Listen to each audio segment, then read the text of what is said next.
We've still got a quorum, so you could just. Okay, thank you. Look, it's 1 p.m. I'll declare today's Performance Audit and Risk Committee meeting open and welcome everybody, including those watching via the live stream or online. So the first item I need is to call for any apologies, including members who need to leave early. Noting that we don't have the Mayor or Councillor McConan at the moment, but they will hopefully join us soon. So no apologies. Do we have apologies for the lateness? No, we don't. You could, if you wished. You could, are they next door? Okay. Yeah. Okay. We'll call that. We'll have apologies for lateness for both of those. So I've got a mover and a seconder. Yep. All those in favour? Against? Thank you. That's carried. Second item on the agenda today is calls for declarations of interest from any members. Do we have any? Excellent. If not, then we will move on to agenda item 3. I'll move the recommendation, Mr. Chair. Thank you. So before we discuss agenda item 3.1, I just wanted to note that in the public excluded session of today's meeting, we only have confirmation of the previous meeting's public excluded minutes. And so if nobody wishes to speak to those minutes, then I propose that we confirm them in the public session as agenda item 3.2. Does anybody want to speak to the public excluded minutes? Well, I would propose 2 changes or corrections or amendments. Yep. Minor? Yeah, look, I'm sorry, I can go to the pages now if you like, but I was at the beginning of the meeting at this stage. But yeah. I mean, we could either, if you wanted to, we could adopt them with amendments now and discuss the amendments later, but alternatively. So that's probably the most efficient use of our time if it's just you and the amendments. So I'm happy to move that. Excellent. Thank you. And do we have a seconder? Through you, Mr. Chair, could I just clarify that you're going to do that outside of the meeting or within the meeting? You're still proposing to... Whatever Simon wants. We can do it outside of the meeting. Okay, so it's minor amendments that you're Yes. agreeing at the moment. Yes. Thank you. Excellent. Thank you. So now we'll move back to item 3.1, which is confirmation of the public minutes. Does anybody have any comments or feedback on those?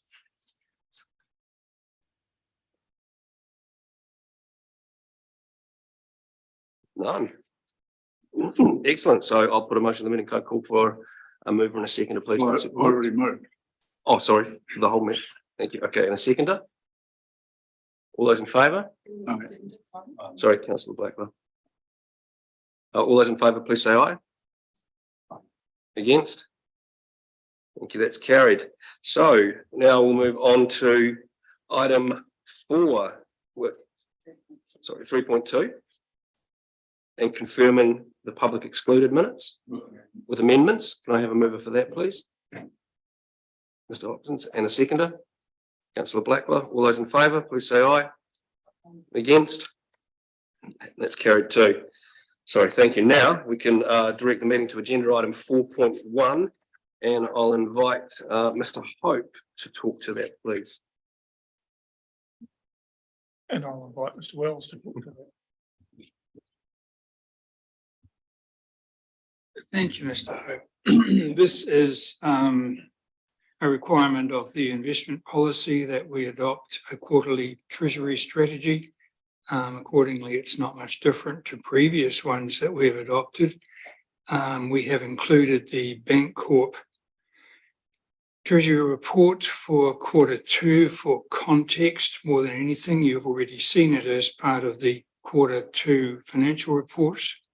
The only different items that I would draw your attention to is the topic under interest rate mismatch on page 14 of the report of the agenda, where we have obtained some feedback from Bancorp about proposed way forward with respect to the interest rates charged on 2 of Council's larger loans. But aside from that, there's not terribly much different. So happy to discuss any points raised. So I'll invite members to raise any points they'd like. Councillor Hopkins. Thank you, Mr. Chair. Just a couple of questions. First of them on page 14 at the very bottom. I guess you've told us this at some stage in the past, and apologies if I've forgotten. But that last sentence talks about us having 2.3 million in the B&Z call account. What interest rate are we getting on that, please? We're currently earning 2.1% on that.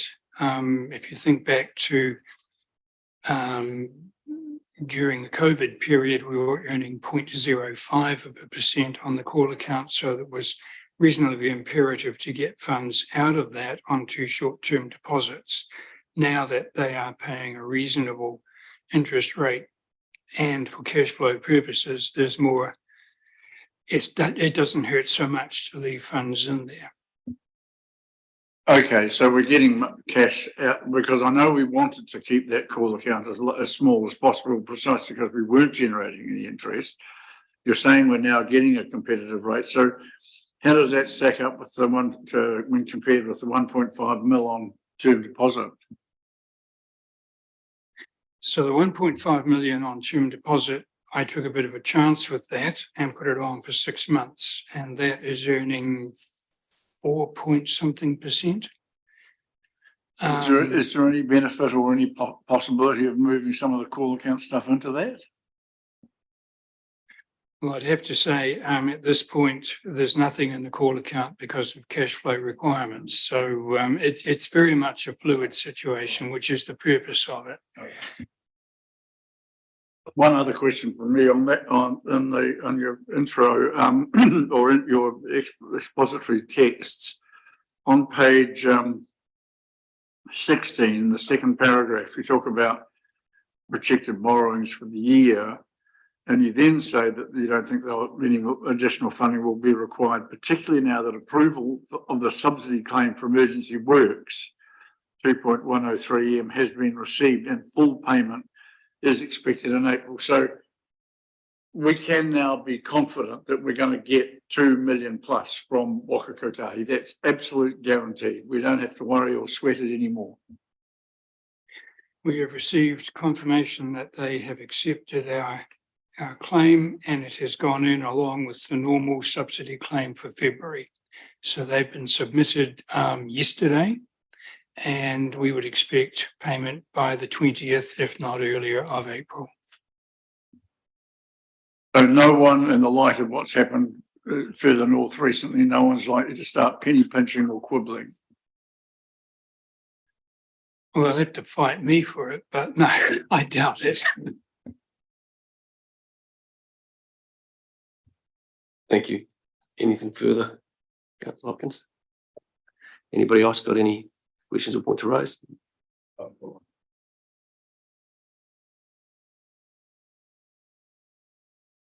want me to take the stage while you're getting? I guess there's a couple of things I'd like to take from this, Mr. Wells. One we've spoken in the past about Bancorp and having them step up a little bit more in terms of their advice to us.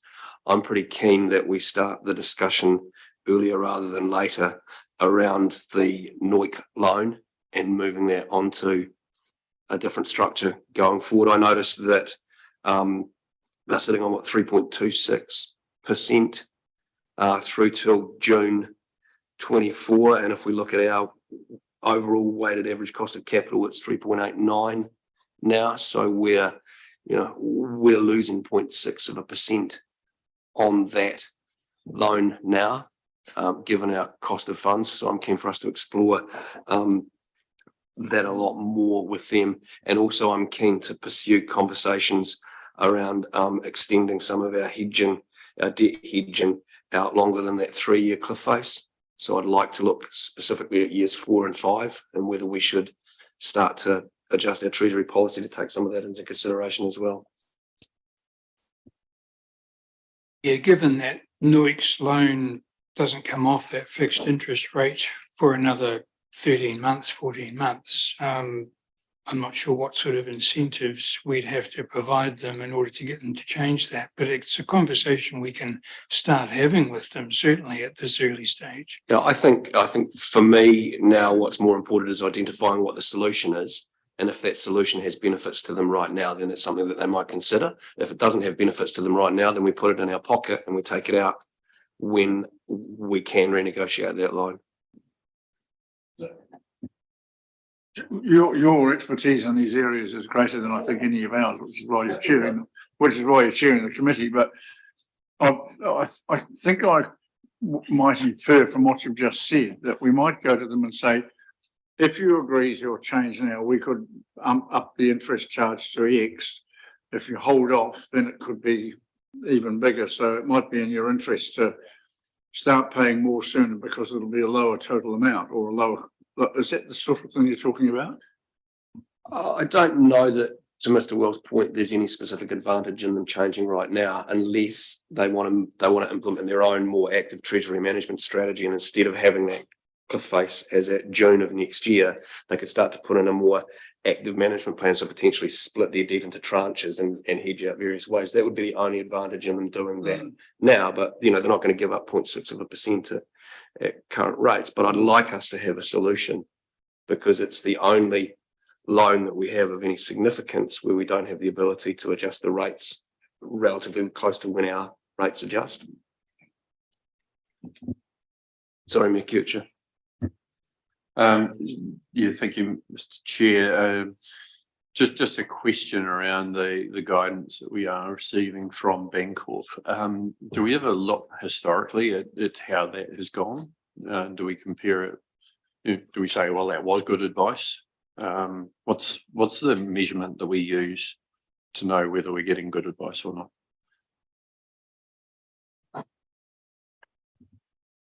Mr. Wells looks hesitant, so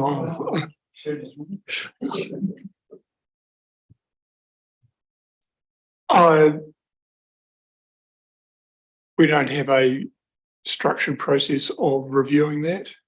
I think, initially because of the very favourable rates we achieved sort of on their initial advice and our initial launch into the market, I think that was sort of an early indicator of success. But certainly, I think as we get to develop a bit more of a mature approach to sort of living with debt, especially on a longer term basis, and the need for ongoing advice, that we will need to have a measure to sort of judge them against the market, although the market for this type of advice is a little limited. You can certainly, and I don't think they would have any concerns about us sort of comparing it to alternate advisors that are particularly operating in the local government space.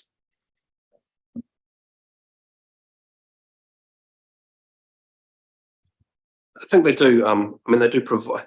I find the advice of limited value, but I think the service that they provide around access to funding and management of LGFA and the notes and bonds, I think that's probably something that you find pretty useful in the business with the lack of a formal treasury function. That's correct. That's correct. Councillor Blackwell. Thanks, Mr. Chair. Just with respect to the interest rate mismatch, I had a question relevant both to NOIC and Observatory.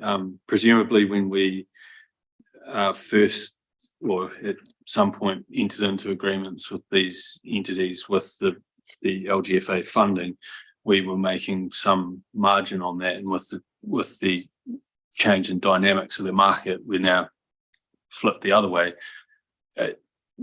Do we have, now that we're in this new kind of outlook around interest rates, do we still have the goal of making a margin of some sort? Yeah, we certainly do have the goal. I mean, when we entered into the 3-year arrangement with, we weren't borrowing with the LGFA, so it was purely based on internal funds and a market component to it. and it was above the market. It's just, we essentially took the risk of interest rate movements over that period, achieved a better rate at the start of it because it was longer term rather than based on very short, previously it was a 90-day rate. So at some stages we were well in the money with the investment with Nook, and now we're on the other side of it because we took a longer term rate when it was the sort of the cash rates were very, very low.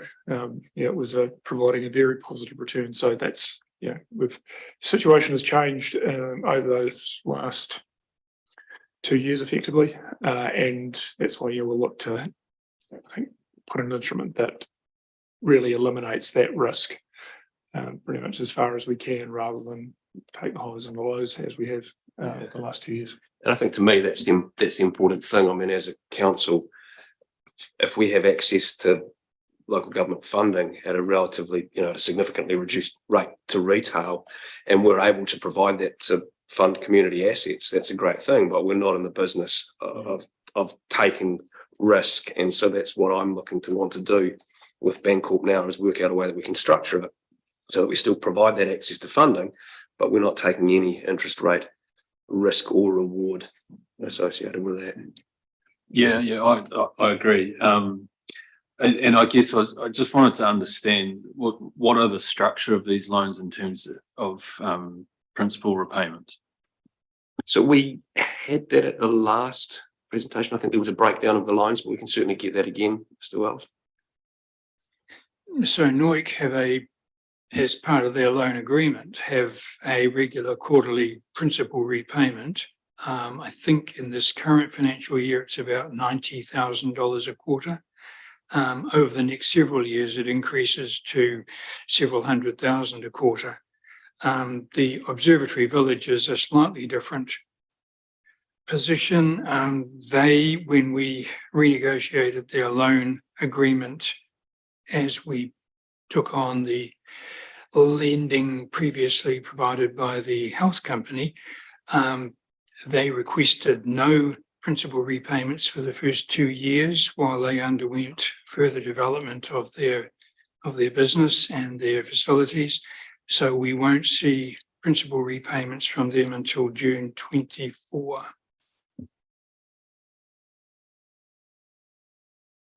Thank you. Any other expressions, comments? Councillor Hopkins? Yeah, I do have a question about the recommendation, but also I just want to comment on something I thought I heard you just say. You want more information from Bancorp about, how we can assist with community projects, but avoid interest rate risk or reward. Well, I'm not sure that we should rule out interest rate reward. After all, if we invest in lend to a community project, whatever it might be, there is a risk. And we're not the lenders, the ratepayers are. And in my view, if we can offer the community project an interest rate less than they would get from a retail lender through access to LGFA, but we should have, at least on occasions, the opportunity to acknowledge the risk by building in a small premium to represent the exposure to the ratepayers have that we have made on their behalf, if you will. Yeah, and look, so I wouldn't rule out interest rate reward. Sorry, and my apologies, that was probably an incorrect use of phrase. We should obviously be making a margin to represent the risk of what we're lending out. I guess I was referring more to upside risk. So the wins that we had rather than the margin that we make. But I absolutely agree, there should be a margin involved. No, thank you. Just a question perhaps to Paul or Ian. There was the 4 bullet points for our recommendations. I'm wondering if we should actually identify the key projects that we're going to ask Bancorp Treasury Services to give us advice on.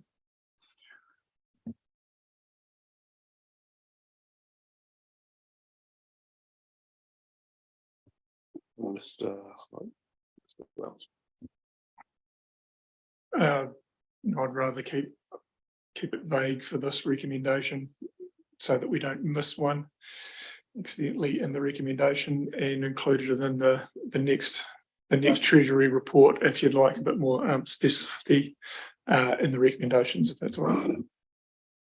Okay, let's leave the recommendation as it is, but what are the key projects? Well, more or less, I mean, without binding you to being absolutely accurate or totally inclusive, what are the sort of things we're looking at? So it's looking at developing, I suppose, helping us develop a more mature treasury policy, having a longer term view, as the chair mentioned about pushing the debt profile out. Some advice on what the more appropriate structures that we can just discuss with Noik about. And there's probably one other matter. Sorry if that's answered your question. There's probably one other matter I'd like to raise before we conclude this item. Are you happy with that response? Look, I'm fine with that. I think those are the key things. It's that debt lending structure. It's the length of our debt portfolio. And it's really understanding those kind of key principles of active treasury management strategy. And I think I'll hand over to Mr. Hope to discuss the other sort of item of potential significance. So you just really wanted to bring it to the committee's attention that we had a discussion with the Three Waters National Transition Unit debt settlement team yesterday. And they really just, they're visiting all councils or just to outline the process in terms of the calculation of the amount that will be settled and the process to do that. So that was a very productive discussion with them. So they seem to be taking a very reasonable approach as to how the net debt amount will be calculated. They've indicated they're happy with the information we've provided and our calculations that we've provided, but did recommend that we did have a sort of a bit more of a detailed review with one of their staff. So we're looking to do that next week just to confirm the amount, really for the maximum benefit of council. The process is really to fix the methodology and the amount as the year ended 22. And then just using a roll forward process that they'll check in 23 and then really calculate the final amount as close to 1st of July 24 as possible. The structure of the repayments, because the likely amount we'll have is essentially they will match our debt maturity and fully cover the cost of the allocated share of the agreed share of the total outstanding debt, including interest and any other costs in a proportionate way. So that does give us some further freedom about how we structure our term borrowing out over the next few years, because there was a concern that we'd just get a lump sum payment on effectively the 1st of July. So we'd end up with potentially a sum to invest and some debt outstanding and a mismatch between the two. But their approach is to really make it as cost neutral to all of the councils as possible and to settle on a fair amount. So it did provide probably answered some questions we had and provided a bit more certainty that will feed into the discussions we've talked about in terms of our longer term structure. And how we put that debt together and making sure that, again, we've got a structure that is best for this council and the community without having to worry too much about the final debt process that we're going to need to go through. So, it was a positive meeting and, went pretty well. That's the black one. So page 29, the Waitaki District Council debt and cover image that's there. That's obviously prior to any of that being factored in. So how might that blue dash line look with Three Waters factored in? Yeah, that's one of the things we're going to have to work through. I mean, how do we, with that sort of view into the future, how do we reflect that effectively in here so that we end up with the cost structure that's a maximum benefit to council? So it's one of the things we're going to work through. So that's really another piece that we'll work through with Bancorp.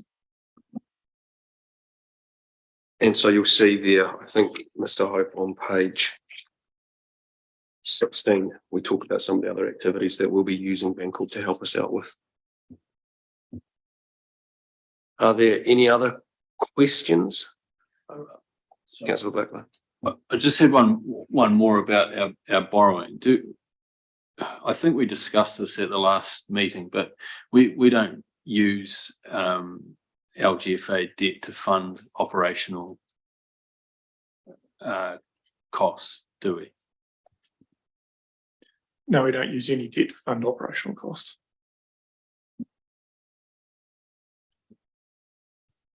Councillor Mackay. Just clarification, Paul. So we've got this, that's back to page 8, I think, on the bank report. With the core debt, is there a timeline to reduce that quite quickly? You know, it says it's sitting there.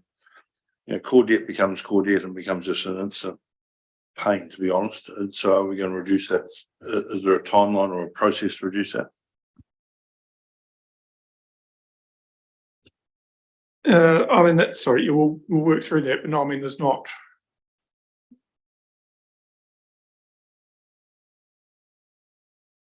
Just a way of financing things, and it's really what does the council want to achieve and the level of commitment it wants to have? Because I mean, there is a fixed cost of debt, but it doesn't matter too much whether it's internal or external. So, I mean, that's just something we'll discuss with you. And the lion's share of that debt we've used to fund projects that are in the community. Yeah.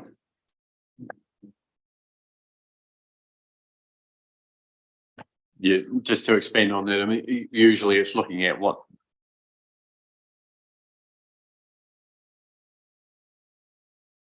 get one for the particular activity. So if it's something where there's short-term benefit and so on, then it should be funded within that period of time. You know, we've talked about the event centre, and the, you know, if that goes ahead and we borrow for that loan will be paid off over 20 years, and that's a reasonable reflection of the time frame that it will be getting used. It doesn't need to be paid in 10 years because the people who are gone in 10 years, it'll be still there for the people after that. And so it's looking at what those events should be.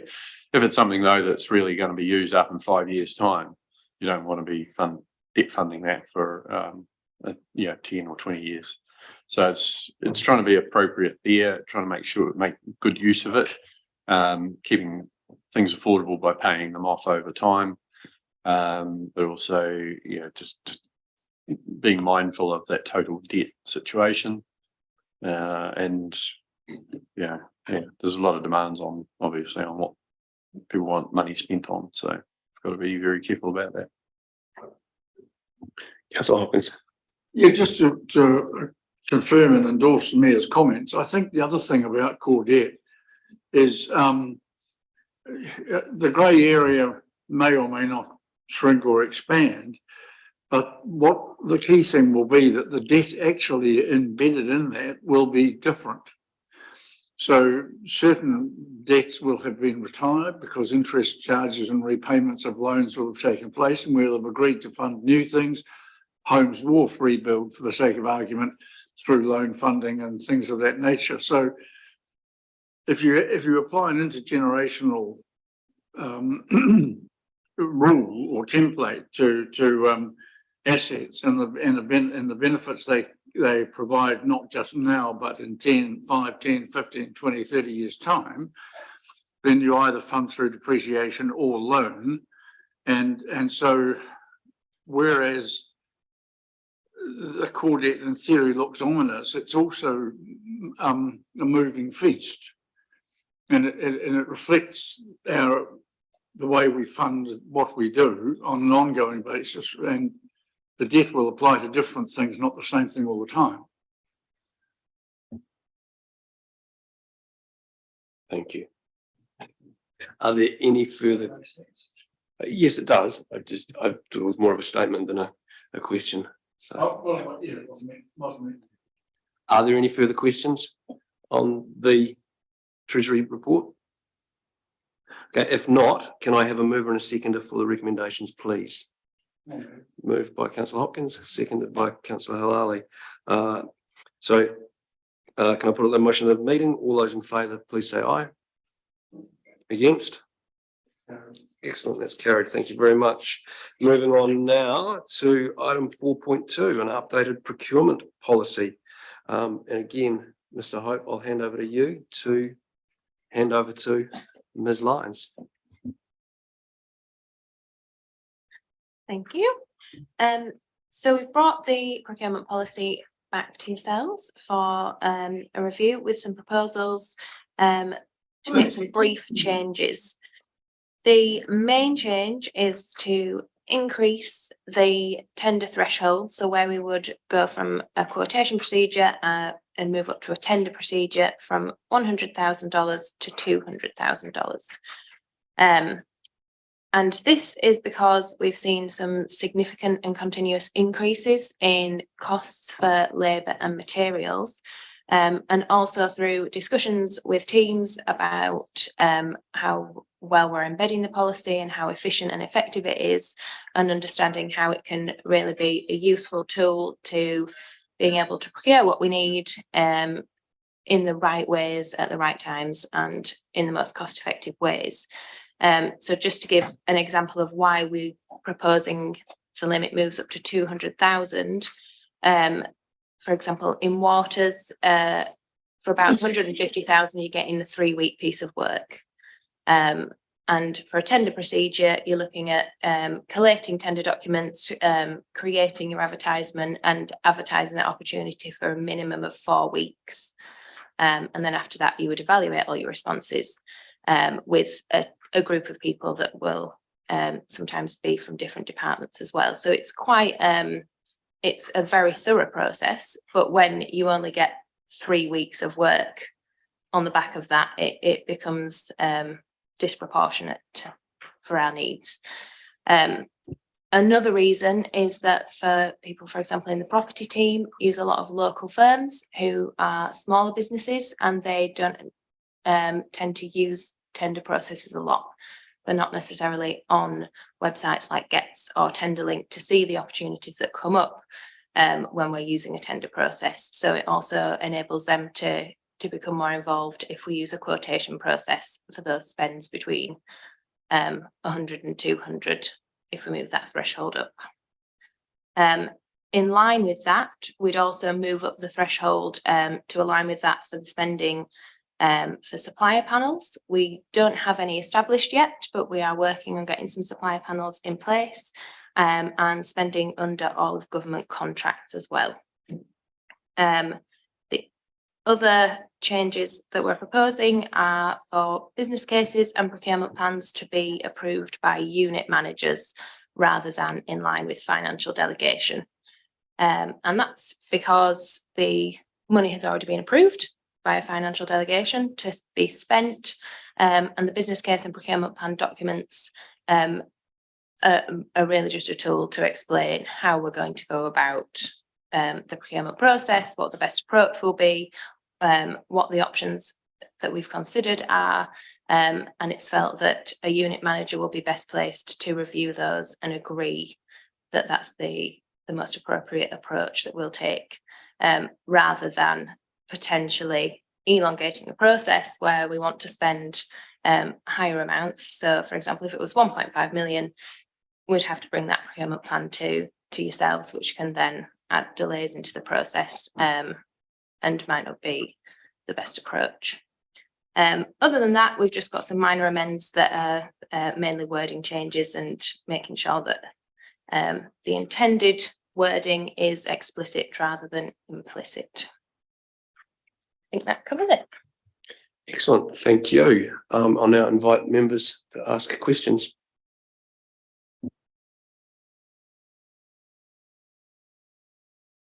Councillor Hopkins.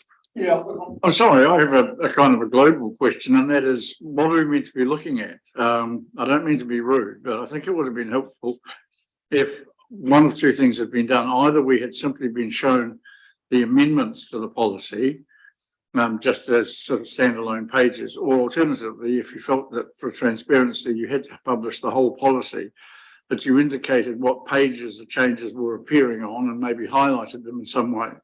Because I've gone through it and I think, I mean, I don't know, it looks as though there's changes on page 41 of our agenda and page 48, because those are the only, those are a couple that I can see that reference numbers. Exemption request on page 41, tender procedures under 200,000, and then you go to 48 and spend level is under 200,000 and so on. So, but I don't know what, the thing that frustrates me about this is I tried to read all of it, but I don't know what I'm looking for when I'm looking for the changes. So can somebody just tell me now what do I need to see and know that's different from what was? Absolutely. Apologies. That was supposed to be a track change version. I'm not sure whether they've been lost in the PDFing of the Word document. So I'm happy to share a track change version of the policy so you'll be able to see where those changes have been made. But they are to your point summarised on page 32. So the big changes are that shift from 100,000 to 200,000, and then the movement for unit managers to be able to sign off on a deviation to the process. And when we talked about this yesterday, one of the examples that you used was whilst there may be a piece of work that you're looking to have done that is less than $200,000 and so therefore doesn't necessarily need to go through a tender process, there may be instances where business units or divisions would prefer for that to go through a tender process and so therefore reserve the right to be able to do so. Well, don't get me wrong, I'm totally happy with the changes you're proposing. I just found it impossible to navigate the information that came with it, just so that I could actually clearly understand exactly what was what and where it was. And I think to your point, the intent was therefore there to be a tracks change document. So we'll take an action to share that with members afterwards. Councillor McKay. Yeah, Amelia, could I have an explanation, please, on page 725, activity approval? Just tell me what that means. I can't get it through my head how that works.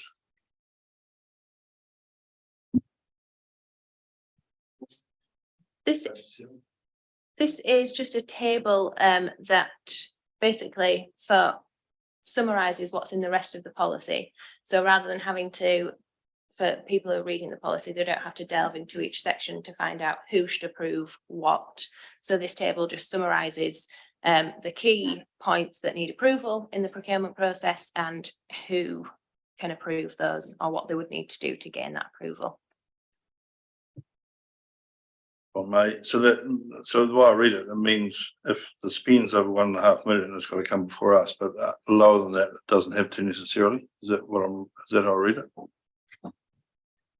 So you would have to sign off on contract award for anything over 1.5 million, but the procurement plan and the business case wouldn't come to yourselves for approval. And the initial agreement to spend the money in the first place would be approved by you. Councillor Cowles. Hello. Hey, just relating to this document, I just see if we're on page 10 of 25 there, we've got the purchasing procedure and the quotation procedures. I know that's not relating to the changes making today, but are those procedures included in this document or are they separate policies? Just wondering what those are. You know, if we've got like a quotation procedure, does that go out to 3 people to come back for that quote? Or I'm just wondering what those procedures look like for us. Even under $10,000, you know, how do we ensure that we're getting the best value for money, I guess is what I'm asking. So those are separate documents, so they're all operational procedures. The quotation procedure, it is required that we go out for 3 quotes. If for some reason we weren't able to get 3 quotes, for example, it was a very niche piece of work, and there was only one person who could provide those services, that would have to be approved in line with the policy to say that we would only be able to get 1 quote for that activity. But as a standard, yeah, it's a 3 quote process. People are more than welcome to get more than that if they feel it's appropriate. That's great, thank you. Councillor Blackman. Thank you. I just page 10 of 25, the business case section at the bottom, all procurements costing 200,000 require a business case. So I think I'd like to see that number.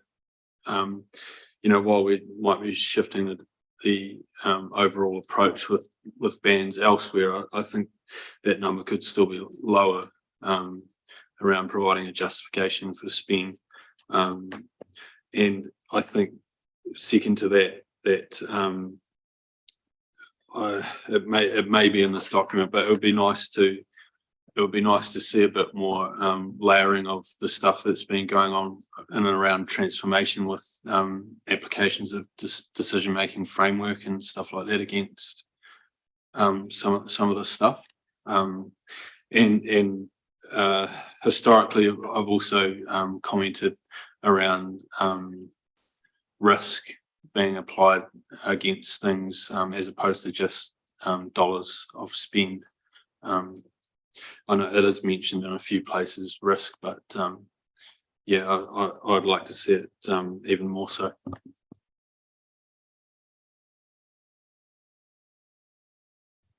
You got a reply there? Yes, so the business case limit does align to that tender threshold. We could review that. It's expected that obviously every project that we do would have a justification and a rationale anyway, that would be approved through the annual plan process or the LTP process, or if it's out of that cycle, which would need to come through the correct governance. This just really is to make sure that for spends of that level, we've got detailed and documented options that are considered, why we think the approach is the best one for spending that money.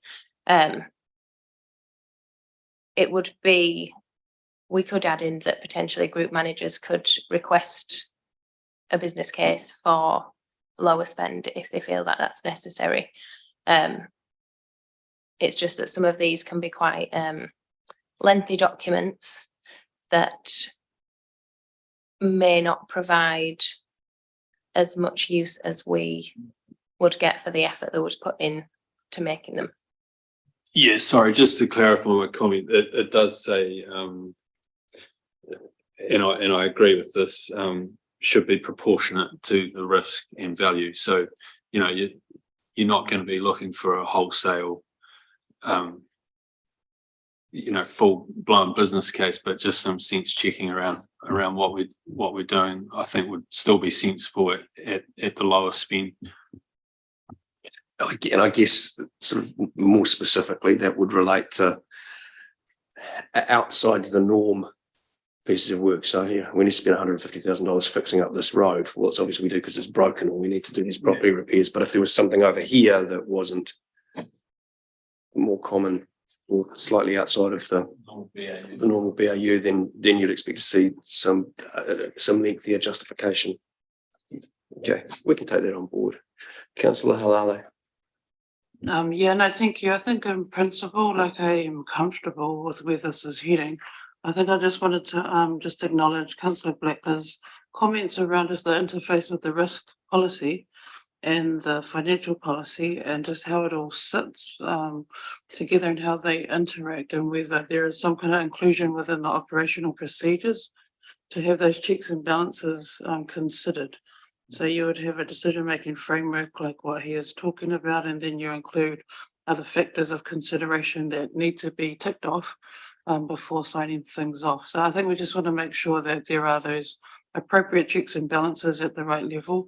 Also appreciating not wanting to stall the progress of a lot of our work that we need to have done within a certain time frame, and also within the availability of certain types of funding that we have as well. So I guess those are just some points to consider when we are developing policies, to make them as flexible as possible to ensure we get the community outcomes that we want, but also taking into account how does this policy react with this other policy, how does this, otherwise they're kind of contradicting each other. But it's nice for us as a governance team to kind of just have that kind of a broad overview of where they sit, how they interact with each other, and ensuring that in terms of exceptional reporting, that there are things that we can tick off as completed. But yeah, just some comments from me. Oh, yes, so that, to the transformation point, in the projects and priorities work stream, we are working on a project methodology, and that should be overarching and include this procurement policy would just be one part of what is a much larger project. So you would consider your risks. And then if you were doing a procurement plan, you're required to include your risks within that procurement plan as well. So you should see them from more than just one angle of just the procurement in isolation. And that will then encompass the decision making as well. So we're aiming as part of transformation to kind of wrap everything up into really good project methodology that allows the procurement policy to just sit as part of that rather than be the defining how you run a project. Thank you, Councillor Mackay. It's more of a statement. I think I'd just like to concur with what Tim, yourself and Hannah said. I think it's very important that there's sort of process, excuse me, process here that we can understand, because a lot of misunderstanding comes from not enough information or business plan behind the scene of what that spend is outside of what is business as usual. So I think it's important that that be considered. Any, Councillor Hopkins? Yeah, well, I've been inclined to be slightly dissenting in that matter. It seems to me that the key thing here is what we mean by a business case, and perhaps also who's going to see it, because in my view, if we said a business case could be something like we're buying a $150,000 generator, business case. We need it because the one we had broke down. Not, as far as I'm concerned, that would be a good business case, and I wouldn't want any more than that. But the words business case reek of sort of somebody coming in and doing 20 pages of academic bump and just basically slowing the process up. So I would actually personally favour something that's a bit more fluid. I mean, or maybe a business case or justification. I don't know. I'm not quite sure how we might word it, but I'd like to give people a bit of flexibility and essentially make sure that we're not simply lumbering them with another bureaucratic process, another box ticking exercise that no one's going to see. So I would just caution that we manage this in some way that doesn't actually simply end up imposing more officer time and energy on something that we may never even end up seeing. So perhaps something more appropriate justification and approval, or sorry. Yeah, no, I think Mr. Hope. we do have the projects and priorities work stream as part of transformation. I think it really does fit into that, because I'm acknowledging both points of view. There's absolutely a place for business cases actually down to quite a low level, but it's when it is really something new, something different, something that we haven't taken on before. So there is no sort of BAU to judge it against. And I think you'd be wanting to see that, almost that business case, when you make the decision about approving a budget, not really as part of the procurement process. So I think we'll work, acknowledge everything that you said, and that there needs to be, I think, better transparency and strong justification for when we bring projects forward that are meeting I suppose a new need. So yeah, you wouldn't do one for renewing a road, but certainly we're going to work on a very substantial business case for like the renewal of the Kakanui Bridge. So as you said, there's an awful lot of room between those two kinds of things, and I think we'll work through it through the transformation work stream to make and bring something back that's a bit clearer about when a business case should be prepared, what should be the tone of it, and in particular when it comes to elected members. Thank you, Mayor Kuchar. Thank you. First on the business case thing, and there'll be many business cases which we don't see, but we would want staff to be making those business cases themselves to, use the generator, I think, as an example. The old one wears out. Straightforward solution is just replace it, but actually we want to make sure that staff are thinking, is it the right thing to do? Is replace it? Is it the right size? Is, you know, do you want a bigger one or a smaller one, or is there other options that I should look at without needing to spend a lot of time on it, but something that that person, as part of their job, should have fairly easy access and understanding of, and be able to put it to their manager or ELT to yeah, we think this is this needs replaced, but we actually need a slightly bigger one for these reasons, for example. So that's all good. In many business cases, we will not see. Just going to the increase from $100,000 to $200,000, I totally appreciate the need to make sure that we are efficient in what our systems and processes are.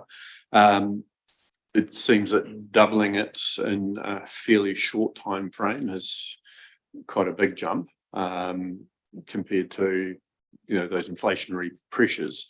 But equally, it's going to get reviewed in another 12, 15 months. It's, I guess, tracking for staff to be tracking, you know, where does it come from and how is that changing over time? So we keep a balance in that we don't find in 15 months it's felt that, oh, this should be $400,000 as a threshold, because there's been a lot of inflation and so forth, without, you know, quantifying what that inflation really looks like, and does it impact on enough of the types of work that we do to make sure that we apply it across the board, or is it more special circumstances? So, yeah, it's just making sure that over time we don't get threshold creep that goes beyond where it should be to maintain a balance. So that's my only comment. I don't know if there is something that's done around that. No, but I think, with the work Ms. Lyons is doing in the procurement space, you know, we're getting a far better picture of what's happening overall in terms of procurement across council. And I think the point you've raised is useful, that we should start really tracking numbers of what's happening in some of these thresholds. So, you know, we could come to say, look, actually, there's only been 20 procurements of this size, and actually there were only 3 in this price range. You know, it's like that's actually coming through with some data to support sort of, you know, why we're moving it, what sort of impacts it's having. You know, because I can sort of thinking about it, there's actually not that many from sort of 50,000 to 200,000. It's like, you know, that's essentially one toilet. You know, that's the kind of thing you'd be looking at. So I think, yeah, actually coming through with some data about, well, what kind of numbers are we talking about, and what was sort of the prices, so that you've got a bit more comfort when we bring do the next review of this, because I think particularly, it's probably not this one, but the next one, if we're operating without the 3 waters function, we're going to have a very different sort of procurement profile than we've got at the moment. So it will probably need quite an adjustment at that stage. Thank you. And yes, we talked, Ms. Lyons and I talked about this yesterday, and sort of some of that more performance measurement and coming through, and maybe starting to see some metrics around where there had been a deviation from the tender process for good reason, how many of those were and where they were happening. So I think a good action would be, assuming we approve this today, it would be good to have an update in 6 months' time or something on just what those numbers were looking like. Are there any other questions from the floor? Right. If not, then could I please? Sorry, do you want to add in a further recommendation about some reporting of metrics, development and reporting of metrics in terms of the procurement? Because I think that would provide useful information, yes, both yes, for delivery, for officers and for the committee. Yes, maybe for presentation in 6 months. Yep. So somebody going to actually raise that? I think should we just say develop some Reporting metrics of procurement performance and adherence to policy. Yep. In 6 months' time. 6 months' time. presentation. So I was just thinking if we're just approving it today and then we're going to implement it, then we want it to roll out for a while so that we can actually see what's happening. Okay. Happy to move that we approve both of those recommendations. Can I have a seconder, please? Councillor Halali. Thank you. So I'll put the motion to the meeting. All those in favour, please say aye. Aye. Against? Carried. Thank you very much. Thank you for that discussion. We'll now move on to item 5.1, a risk management update. And again, I suspect, Ms. Lyons, the mic is with you. I remain in the hot seat. So I would invite you to look at Appendix 1 of this report, which is on page 61 of the document. And this just gives an overview of the current picture of key risks and operational risks for the council. So we've got 14 key risks, and at a residual level, we've got the majority of those in the high rated area, so 9. We've got 1 very high, 3 medium, and 1 in the low rating area. To refer you to the next appendix, which is the list of key risks. This shows them in order of risk rating. So up at the top, we've got climate change, which remains our top risk at very high. And we've had 1 risk reduce this quarter from last quarter's ratings. So failure of a closely related entity has reduced from very high to high, which is a good news story. On the next page is where we see the 4 risks that have increased in score since December. So 2 of those, the top 2 actually on that page, serious harm incident and joint and several liability, have not increased because we see that there's an increase in risk exposure, but these have been informed by discussions that we've had on operational risk that were linked to these 2 key risks. So as those operational risks have been identified and documented by departments, that's encouraged discussion at ELT, and we decided that these ratings actually better represent the risk that we are exposed to with those 2 risks. The next one that's increased is the political uncertainty risk, which is representative of the increasing uncertainty that we've got, given that since the last time we rated these risks, the Prime Minister has changed and we are in an election year, and there's quite a bit going on in the central government space that will impact us.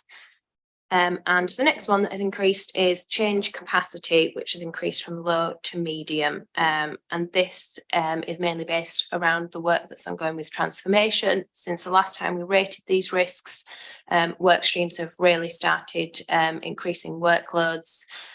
We've got through, I think, 4 sprints so far, and there's quite a general feeling around the place that people are beginning to have to balance off BAU with project work for transformation, and we're just very aware that we need to keep an eye on that balance and make sure it's accurate and correct.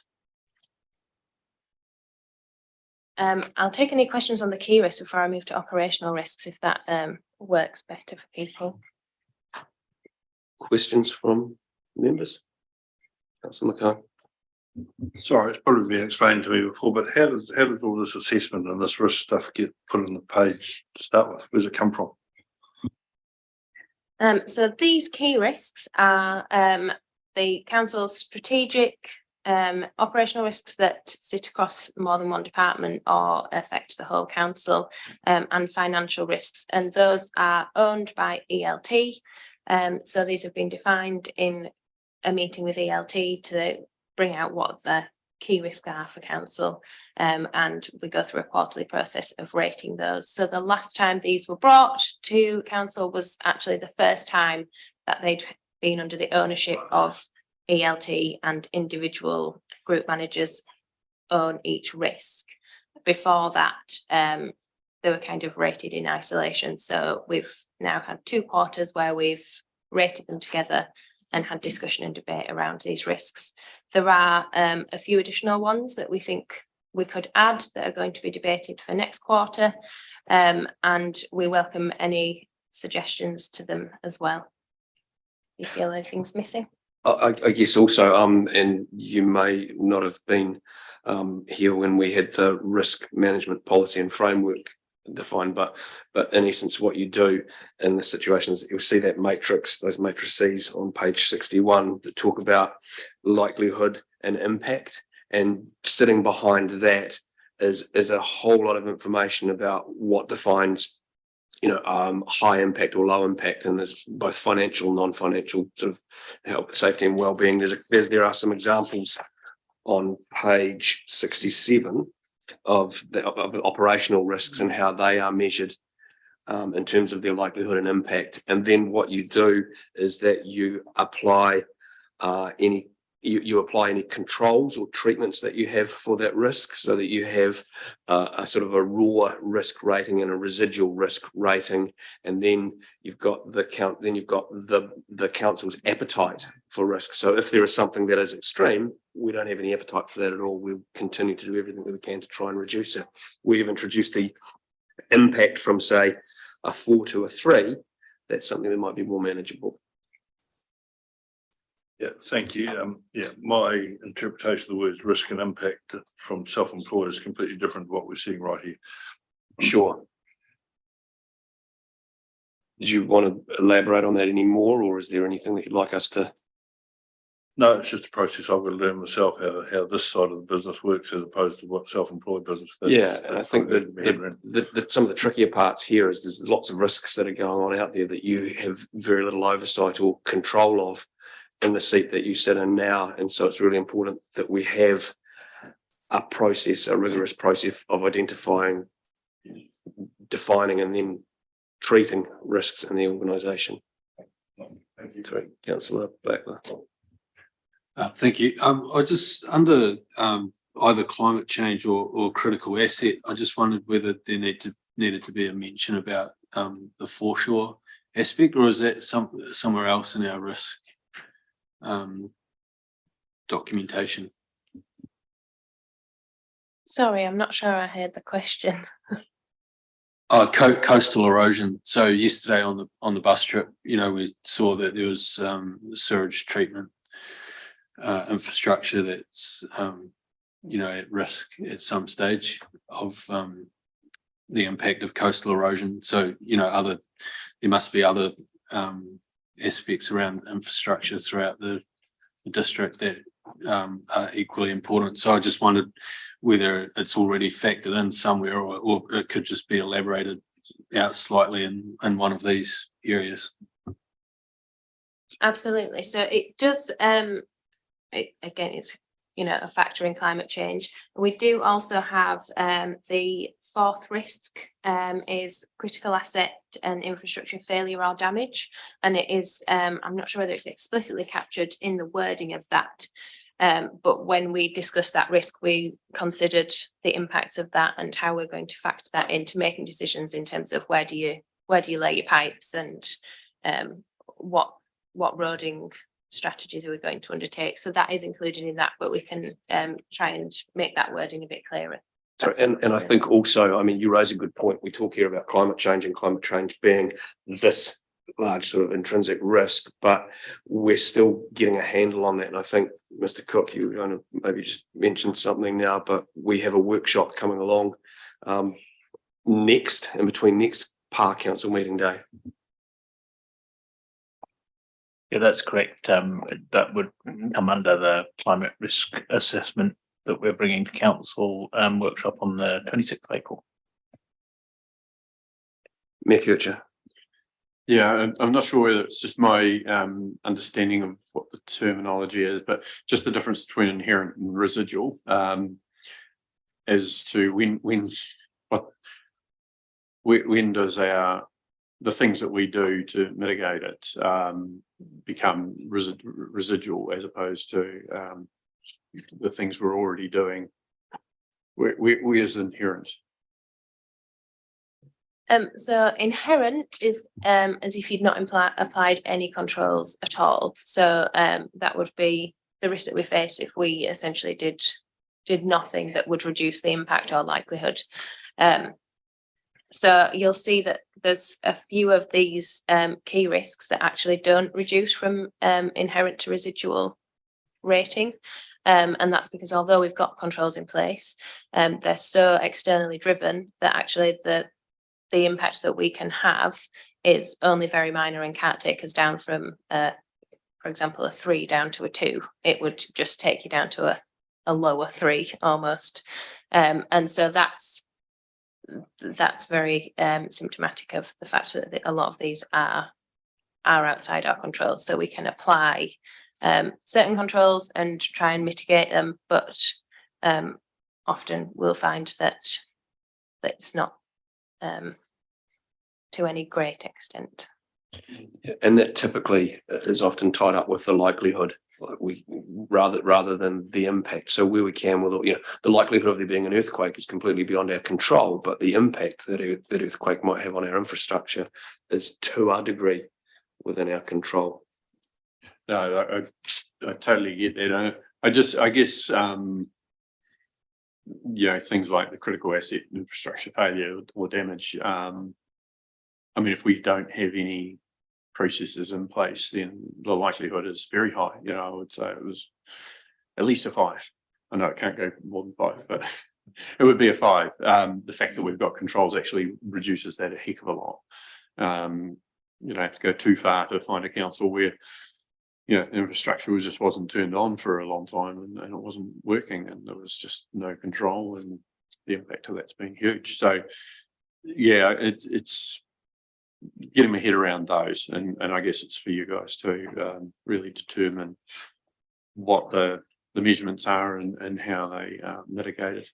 I do no, that's getting on to the next stage, I think another sorry, yeah, I'll go back to you. I think I've got a question for the next part. I think, and then we'll move on. I think also one of the really important things that Amelia and the team have been doing is that what I've seen happen is that every risk now has an owner, and that owner is responsible for understanding all of the controls associated with that risk. And that's the first stage, because of course in a lot of instances you might be the owner but you can't be the controller. And so the next stage will be to make sure that we work closely with the people who do own those controls. But a really good first step is that all of these risks have owners, and the owner understands each of these risks and what the controls are associated with them, which is a huge step forward from where we were a year ago.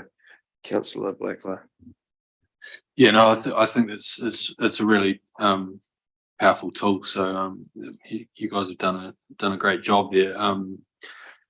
I just had a question. I think it was at a previous council meeting. Mr.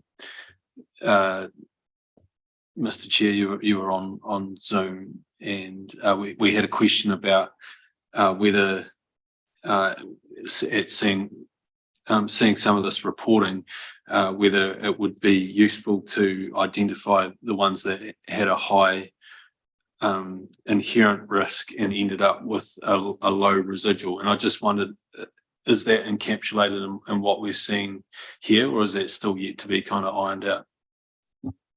That is intended to be including in next quarter's reporting.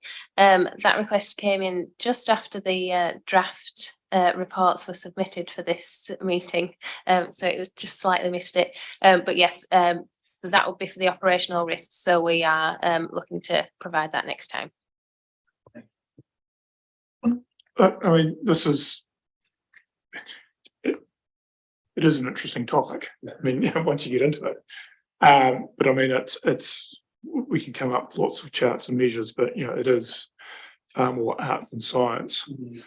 And it's really, the frameworks are just trying to have a discussion, at least with the same frame of reference, which I think really picks up the point Councillor McCone made. You get into this, and it's if you can have a completely different perspective on this and come up with quite different results. And that way, the discussion we had at exec when we went through the operational risks for the first time, it was sort of scheduled for an hour, and it's like an hour and a half into it. It's like, well, we need to wrap this up. But I think it's a place where collective wisdom really does it has a really strong role to play that, you actually, by talking about it and discussing it, you sort of bring out the points from other people and I think, come up with a really good collective solution, especially where you go back to the measures we've talked about and discuss those. So, yeah, it's presented in a nice way, but it's probably a bit more precise than, it looks a bit more scientific than it really is. And I think, again, pick up on the point the Mayor made. It's you look at one risk and it's your inference by your own personal experience and take on the question. And that's why I think having good discussions here will be really, really help to fill this out, because it's the best way to get to, well, what's the collective risk we can live with and the collective risk appetite that is actually appropriate for council. I think in the previous discussions, officers were probably more risk averse than the elected members on a lot of items. So, but we've got to get that collective understanding so that when we do say, oh, this is a high risk item, or this is a high risk decision, we actually will agree on what at least have a good common understanding of what that means, and that we are bringing the right materials through to you with to address and hopefully mitigate some of these high risk issues. I think it is far more subjective than science, but I do think that, to Councillor Blackler's point, I'd quite like to see, and I'll take offline to work through with you, I'd quite like to see a couple of examples of where we did start with something that was inherently high and we've applied some controls and it's got significantly lower. And I think being able to see that and then share that with some of the other elected members would be a useful way of sanity checking the process that we go through. Do we have any more? Attachment 3? Sorry. Councillor Lally. Yeah, through the chair, just probably just more a couple of comments. I'm on page 62. I like how you put down the risk type, like in identifying whether it's a strategic risk and what type of stewardship risk it is, whether it's like a legal or financial compliance. I just had a quick question just on page 64. You've got your operational risk type, and then the second one down, assets, water supply quality. When you look at the risk description, like the commentary, so you've got the operational risk type, which is a process.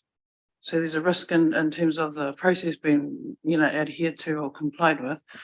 But the acceptance commentary to me, it doesn't make sense. Like, if it's a process thing, then what is it within that process that would help mitigate or reduce the risk of that happening? But then to accept it as not reflective of any issues. I guess that for me, there needs to be a nice clear rationale to explain what the risk type is. Otherwise, the operational risk type isn't identified, or there might be multiple types of risk types, if that makes sense. It does. I will just walk through the operational risk, if that's all right. So I'll send you back up to Appendix 1, and to the right hand side of that just gives you a quick overview of so far where we've got to with the operational risk. So we've identified 151, and that's across 11 departments. And of those 151, at a residual level, we've had 118 that are within appetite. So that means that they've been rated low or very low.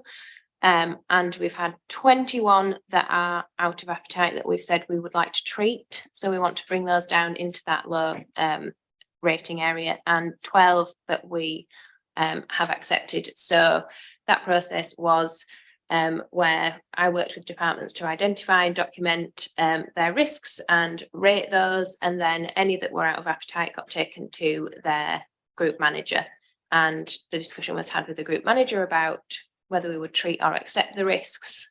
And then following that, we had a whole discussion with ELT about the ones that that the group managers had agreed to accept. So there have been sort of various levels of debate and discussion through that process. So down to the appendix that you were on page 64. So these are the operational risks that we've said we will accept that we are acting out of appetite, so medium or above. The Operational risk type. So operational risk only has 4 subcategories. So it's either people, process, systems, or external risk. So that's why you'll see that some a process, and that process category is quite broad. It's about making sure that that processes are right, that they're documented, and that they're followed as well. So sometimes you do have to kind of give it a wedge it in somewhere where it best fits, because it sometimes does cross over to multiple subcategories of operational risk. But the acceptance commentary is more related to the risk rating itself and sort of almost how we've got there and why it is that we can't bring that down to low at present.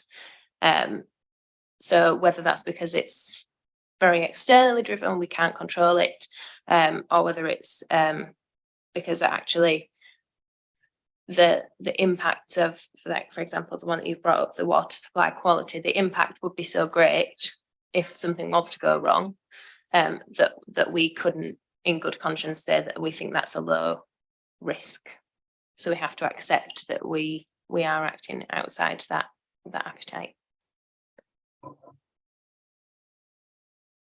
So when Amelia and I discussed this yesterday, the example that we talked through was you can do everything that you possibly can to ensure a good water quality, but if something was to go wrong and it had a significant health impact on a part of our community, the seriousness of that is not something that you can reduce through controls. Perhaps the wording's not quite right, Councillor, so we could tidy that up a little bit more, but it was more around what the residual, the height and the seriousness of the residual impact.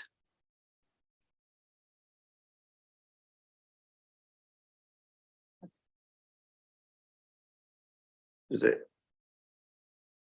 address? Or we could, should we take it offline and workshop it a little further? Okay, thank you. Councillor Hopkins. Yeah, just picking up on Councillor Beckler and the Mayor's comments, I think we are missing one or two quite salient controls. Just looking at the climate change one, for instance, it's not just water sensitive urban design principles, it's water sensitive urban design principles, urban design and land use principles and practices. And I think we should include as a control there for climate change, coastal erosion management strategy and funding, because we have money in the budget every year to deal with coastal erosion. So those are things that we could actually include as controls.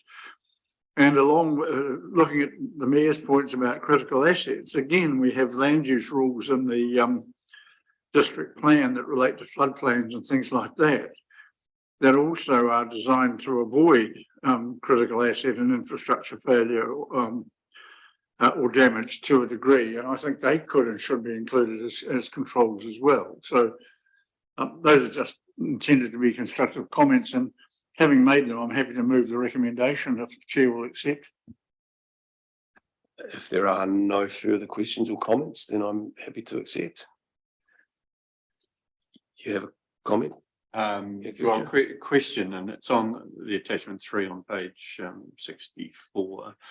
I'm just wanting to understand the first one on there, because it seems to be that, you know, we as a governance team, we are here to make decisions on direction and so forth, and this one seems to go counter to that, you know, some of the concerns we've got with roading are the fact that we don't have enough, we don't give enough direction and don't have enough say in the types of things that we want to do in roading. So I really would like to know what this is getting at as far as decisions being made outside the roading team, because I don't think any team should be making all the decisions unless they're being very particular about what they're referring to. Mr. Hope, I don't know if you can respond to that.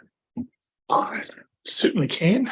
I think what we are trying to reflect here is that let's call them our funding partner, can, and the government, because they provide the funding to them, can make some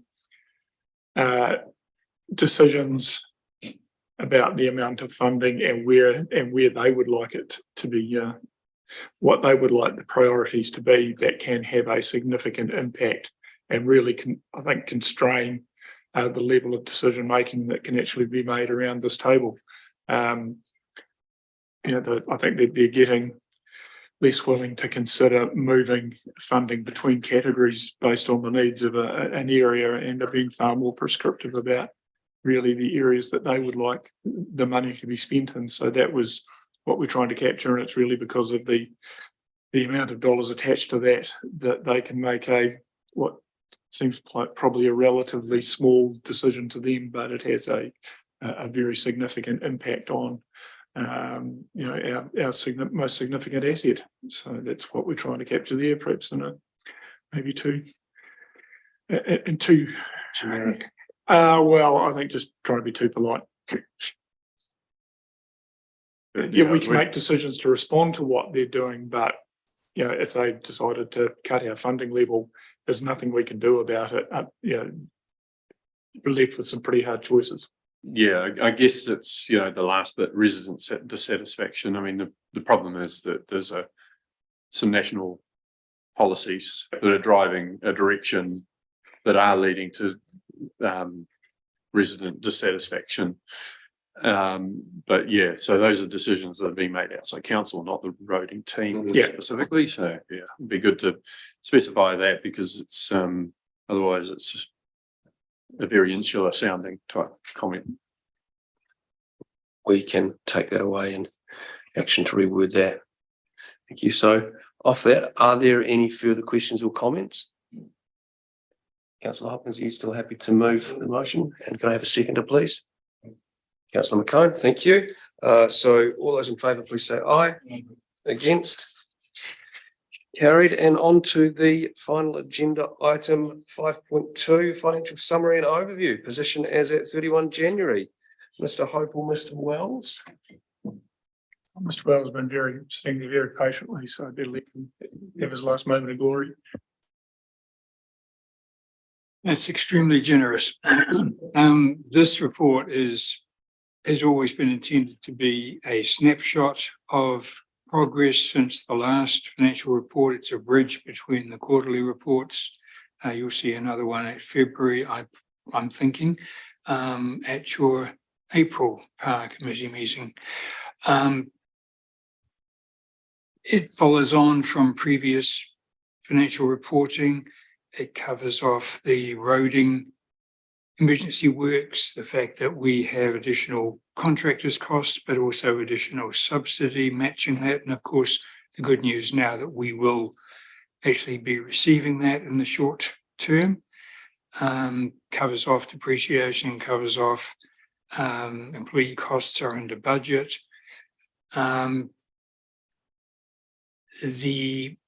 Really the thing that perhaps I would bring to your attention is on page 71, which is our current projection for year end, taking those matters into consideration and having a wild punt at some other things. The important thing that will not happen this year is the event centre. Now, there was over $9 million of revenue to come for that, which was basically pure profit because it was funding capital works.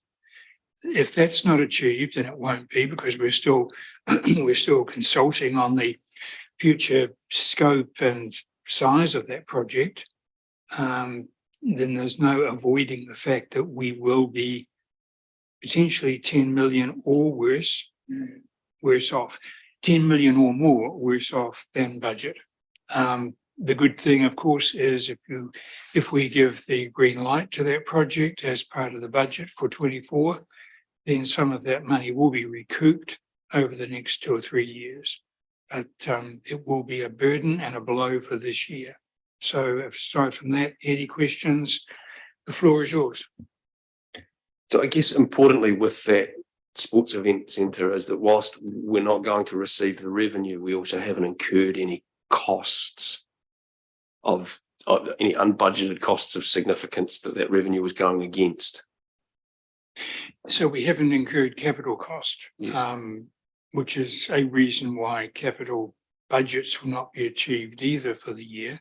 But yes, you're right. Effectively, we haven't spent the money to get the subsidy for, so we potentially are better off in terms of cash flow. But in terms of operating revenue, it's not a good look. Yeah. Councillor McCone. You see, just in your commentary at the start, it says we're sitting in a deficit of 5.9 and budget was 3.5. But this, you're expecting 2.1 of rolling subsidy money back in, so we're actually not that far away from what you were predicting, is that right? No, it's not, because we have been accruing for that revenue since basically July of last year. So otherwise the results would have been completely screwed. It's a good thing that we have clarified the fact that we're going to receive that money, but no, we are not going to receive additional funds on top of what's already been recorded. Sorry, so I guess. So just in a sort of a subsequent question to that, if I look on page 70, I can see that our contractors' costs are 14.4 versus 9.8, so that's about a $4.6 million difference. And we can explain some of that away through the increased costs of the July event that you explain on page 69 under the contractors' costs, but there's still about a $1.5 million hole there that we haven't explained, and I'm just wondering whether we could a little further. I would expect them to be able to provide further information on that when we look at the February financial update, but I'm putting that down at this point to increase costs generally of contractors, because it is across the board, not only relating to that particular event, but roading, waters, parks, property, the whole lot are experiencing cost increases above the CPI that you and I are living with in our groceries and our living expenses, because council buys from a completely different parcel of suppliers and completely different types of goods and services. Okay, thank you. So I would like to see that when we look at the February one in a little bit more detail, because if the cost of the groceries is going to carry on being that high, then it's obviously going to have some significant impacts on what we put in the trolley going forward. Councillor Hopkins. Mr. Chair, I suppose I'm glad and sad that you clarified the $10 million change between the $5 million surplus and the, because I calculated that it was around 10 and I thought I can't be right. And then lo and behold, you said I was, and you have actually given an explanation for the vast majority of that difference, i.e. the funding that we were expecting for the sports and event centre. But I do have some questions about the other things. I mean, first of all, the deficit we have that you're showing of 5.9 versus the budgeted 3.5, that's 2.4 million variation. Now, what I don't understand, and if I can ask all my questions at the same time, the first question is, how come we've got a deficit that big when if we go to the next page and we look at capital expenditure, everything is under budget, everything. I mean, the budget was 22 mil and we've only spent 14, and yet we're still getting a deficit that's higher than we budgeted, despite the fact that we're spending so much less. Question two, why can't we just simply unfund some of the depreciation? Well, even if we don't unfund it, the figures you show us on the next page regarding depreciation, 10,687, 10,333, have hardly changed, whereas you say here that it's an unexpectedly high revaluation that's pushed us over budget. And if I'm not mistaken, the flood event still leaves us with a bill of effect, an unbudgeted bill of $1 million, more or less. If we get to 109 from transit from Wakakotahi, the cost is still 3075. So we're at the thick end of $1 million there. Presume, have we funded that from anything? Or I presume we've paid those bills. I presume that's money. So I guess I do come back to that big question then. How come we get a bigger deficit when none of the capital projects deliver? And in fact, they're significantly under budget. The main response there is that capital expenditure is completely different from operating expenditure. Capital is focused on developing or providing capital assets, capital projects, whereas operations are funding electricity and repairs and stuff. The second question about unfunding depreciation, we have to record in the operating statement the real cost of depreciation. We do unfund the large proportion of that increase that's related to property or to water, because council has agreed previously that we can do that, and as part of the budget for 24 we will do more of that. And there was a third of the funding of the gap between the emergency work cost and subsidy. You will receive a paper now that we have confirmation of the revenue, seeking your approval to fund the gap of about 900,000 and so from the disaster fund, which will then leave a hole in the disaster fund that council will have to decide what to do with, whether it wants to increase that disaster fund back to where it should be. I'm not sure that we've ever actually determined what the ideal level of the disaster fund is, but it certainly won't be what's left, given that one event has sucked the best part of $1 million out of it. So these are things for council to wrestle with. But I'm pleased that for a change, Councillor Hopkins, you're pretty close to the truth. Thank you. Mr. Hope, did you have anything? You didn't? No. Thank you. Councillor Blackley, you had a question earlier. Thank you. Yeah, I was just wondering, with respect to the lower than expected capital expenditure, how does that relate back to the LGFA borrowing? I noticed in the column there was a mention about the penalty rates applied to not drawing down loans, and yeah, the projected deficit, how now that that's the position, is that part of the explanation as to why the BNZ call account is obviously been drawn down on? Yeah, how are we going to fund the deficit basically in the interim? That's quite a complicated question, I have to say. The penalty interest is basically, now the penalty interest relates to the BNZ facility, the Carl facility, which is the form of loan that we have basically as an overdraft. We pay a monthly fee for that if we don't use it. We pay 7-point-something% if we do use it. And that's because it's available for us to draw at any time. The funds placed in the call account are actually cash that is available for cash flow purposes.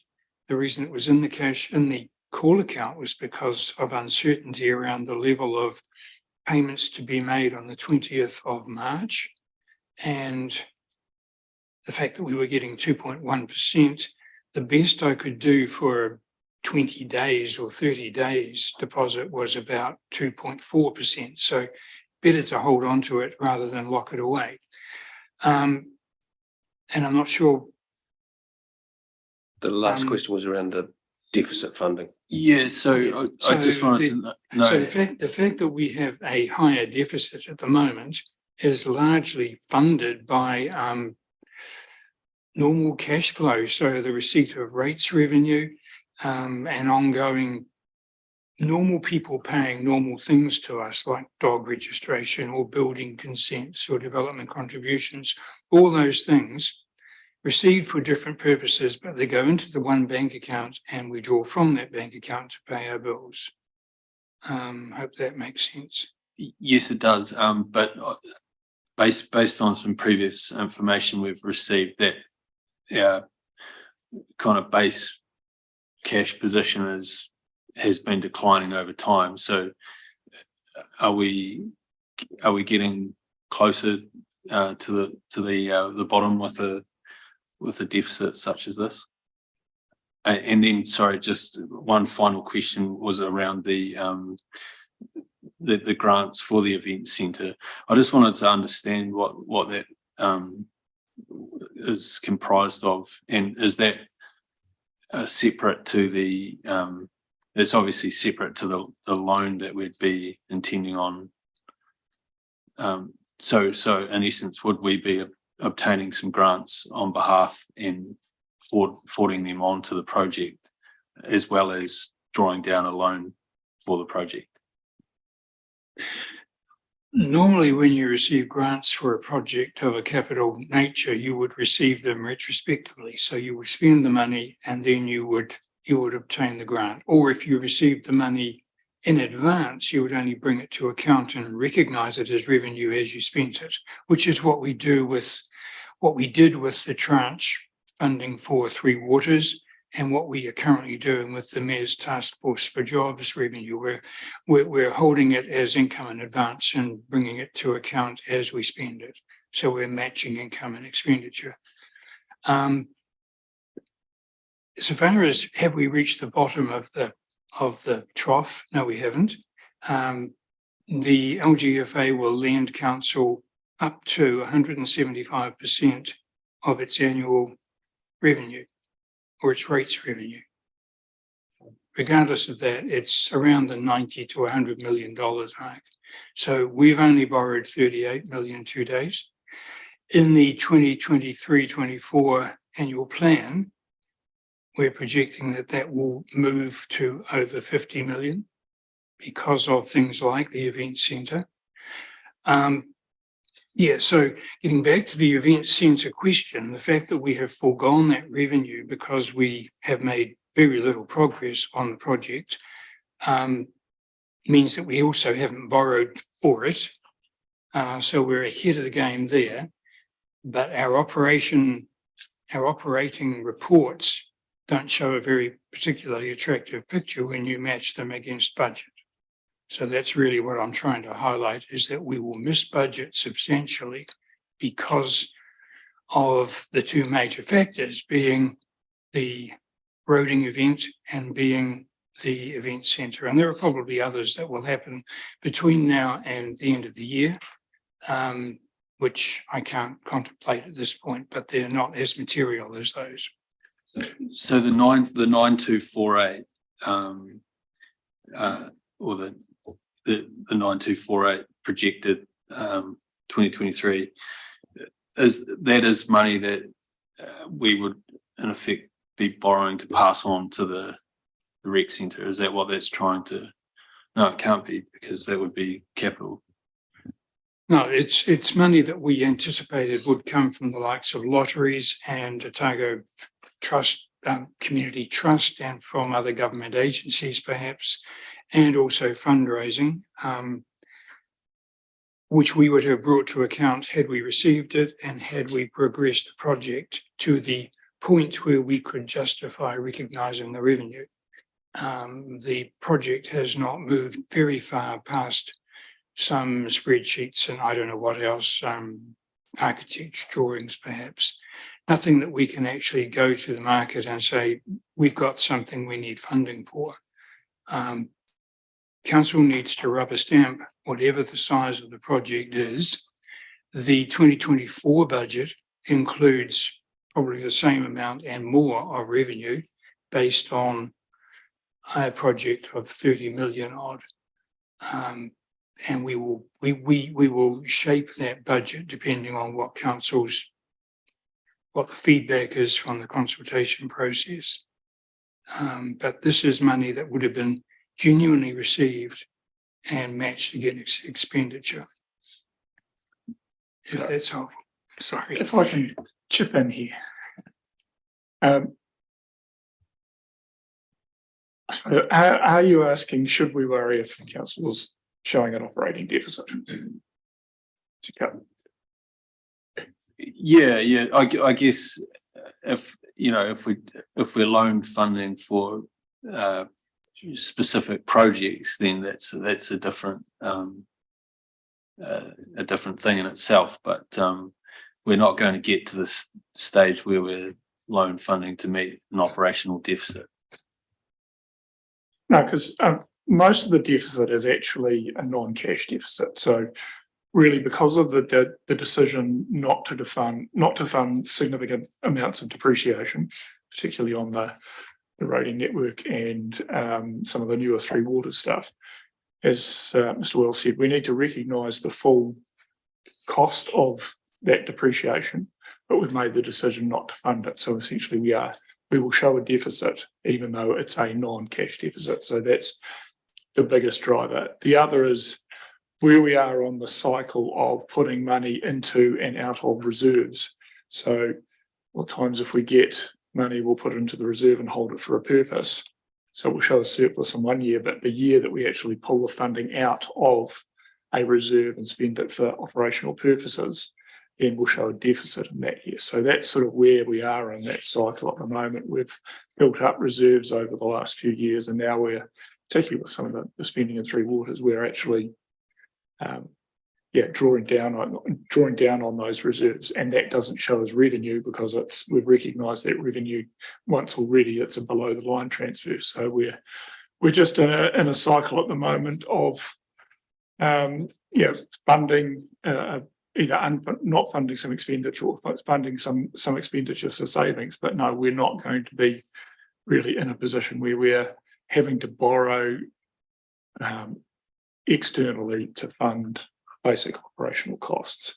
It's more about just funding as I said, it's a cycle of timing, and essentially we'll probably show deficits in the next couple of years just because where we are in a spending cycle. Thank you. Any further, Councillor Mackay? Oh, sorry, I didn't see your hand. Councillor Cowles, do you have a question? Excellent. Are there any further questions from the floor? If not, could I please ask for a mover and a seconder to accept and note the information obtained in the financial summary and overview? It's mover Councillor Halale, seconder Councillor Hopkins. Thank you. So we'll put the motion. All those in favour? Against? Thank you. That's carried. And now, given that we got confirmation earlier in the meeting that we don't need to move to public exclusion on the basis of some amendments being made between Councillor Hopkins and myself, I can confirm that agenda items 6, 7, 8 and 9 won't be required at the meeting. And given that there is no further business on the agenda, I can declare the meeting of the Performance Audit and Risk Committee closed at 2:44. Thank you. Thank you to those online.